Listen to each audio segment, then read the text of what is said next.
दम देखाऊची royal Enfield रो सस्ता medal 350 रो engine देव जबरदस्त थ्रिल। हंटर 350 आगे सबू बाइक फेल। बाइक आरोही जबरदस्त खबर आसी समस्त प्रिय बुलेट एवं बजार में निज दाम देखाऊची। हाँ दर्शक बंधु सबू बाइक को पछरे पकाई रॉयल एनफिल्ड रो सस्ता मॉडल बुलेट। साधारणतः बाइक किणवा मन को आसिले प्रथम मन को आसे रॉयल एनफिल्ड रो बुलेट कथा हेले यार अधिक प्राइस कारण अनेक स्वप्न हो रही जाए।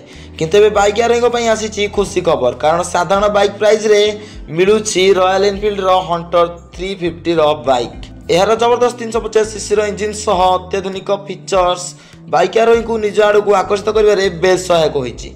यार ओजन 181 किलोग्राम थिबा बेले यह जे प्लाटफॉर्म रे प्रस्तुत करिछि कंपनी। सेहीपरि बुलेट को टक्कर देवाकू लॉन्च होइतिबा विभिन्न कंपनी अत्याधुनिक बाइक को भी यही मॉडल टी बेस पछरे पकाइछि। हंटर 350 रो स्टार्टिंग मॉडल प्राइस मात्र 1.5 लाख थिबा बेले यार टॉप मॉडल दाम रही 1,71,000 टंका, जहाँकि अन्य बाइक दाम तुलन में बहुत कम। हंटर 350 रही dual channel anti lock braking system और सिंगल चैनल एबीएस सिस्टम। सेहीपरि बाइक रो आग छकरे खंजा जाइछि डुअल शॉक ऑब्जर्व सिस्टम सह टेलीस्कोपी फॉर्म।